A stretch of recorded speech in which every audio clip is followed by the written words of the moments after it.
Assalamualaikum warahmatullahi wabarakatuh. Dear students, wherever you are, I hope you're always in good conditions and still have a high spirit to study. First of all, let me introduce myself. My name is Dona Sita Andriani, and I'm one of English teachers in MA Muhammadiyah 1 Malang. Well, for today, I will present about one of English material for grade 10. It is about descriptive text. Before we start, let's say Basmalah so that everything will run well. Bismillahirrahmanirrahim. Okay guys, let's start.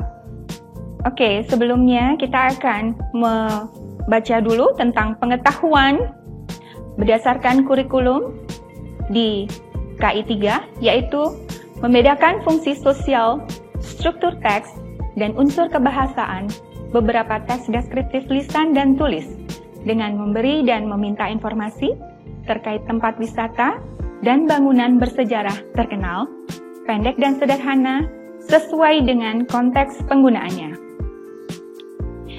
Di KI 4 atau keterampilan dalam kurikulum, kalian nanti diharapkan untuk menangkap makna secara kontekstual terkait fungsi sosial, struktur teks dan unsur kebahasaan teks deskriptif, lisan dan tulis, pendek dan sederhana, terkait tempat wisata dan bangunan bersejarah terkenal. Yang kedua, menyusun teks deskriptif lisan dan tulis, pendek dan sederhana, terkait tempat wisata dan bangunan bersejarah terkenal, dengan memperhatikan fungsi sosial, struktur teks, dan unsur kebahasaan secara benar dan sesuai konteks. Dengan begitu, tujuannya kita akan mencapai 1. Membedakan fungsi sosial tentu saja ya dalam unsur kebahasaan teks deskriptif.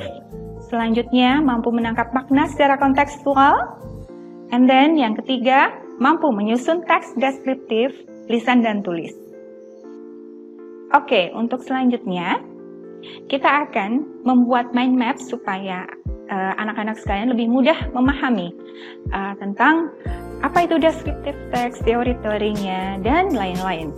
Yang pertama kita akan bedah tentang definisinya, yaitu is the text that describe a particular things, animals, person, places, or others. Ya, dengan genre-nya atau generic structure yang pertama yaitu we have identification and description. Kita akan bedah nanti ya secara lebih rinci lagi. Oke, untuk mind map yang berikutnya, language feature atau unsur kebahasaan yang dipakai dalam teks deskriptif, kita akan menggambarkan things, place, atau figures that you will describe must be clear, ya, and specific. And then use a variety of adjective.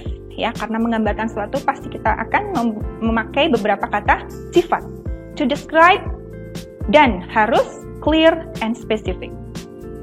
And then because it is a general truth atau fakta, maka untuk tensesnya menggunakan simple present tense.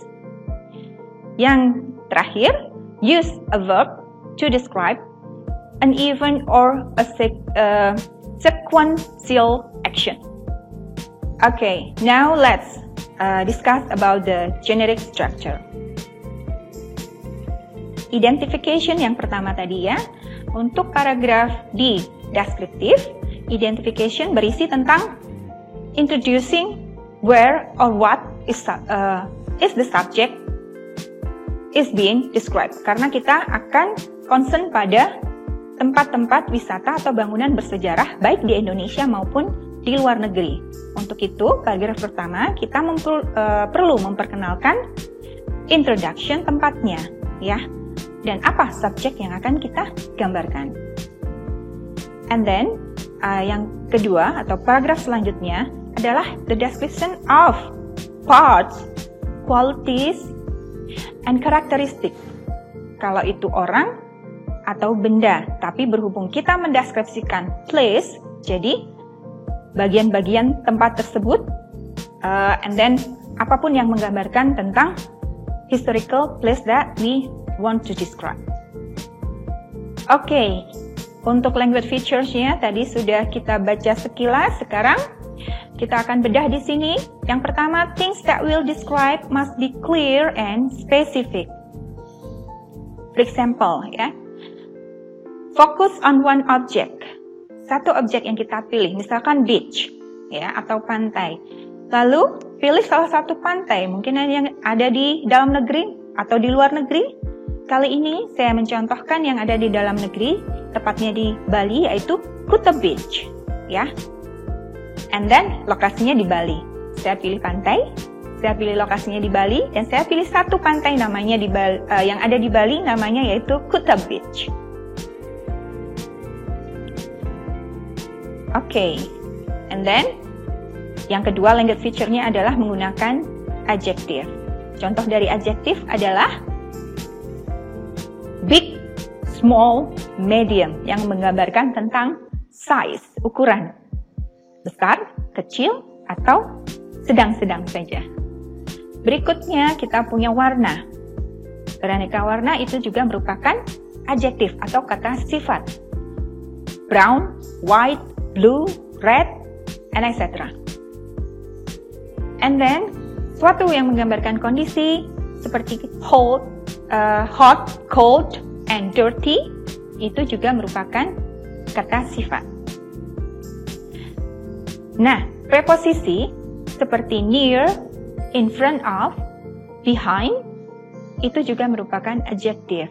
Near itu di dekat, in front of ada di depan, behind di belakang, dan lain-lain.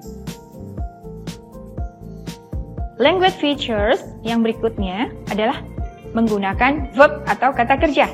Contohnya adalah linking verb, kita punya is, are, look, smell, ya, verb yang menghubungkan antara satu kata dengan kata yang lain. And then action verb yang menerangkan tentang aktivitas atau melakukan sesuatu, misalkan visit, run, jump, and etc. Oke, untuk language features yang berikutnya adalah using simple present. Nah, simple present kita tahu adalah tenses yang menggambarkan untuk kegiatan sehari-hari atau rutinitas dan kegiatan yang menggambarkan fakta atau general truth.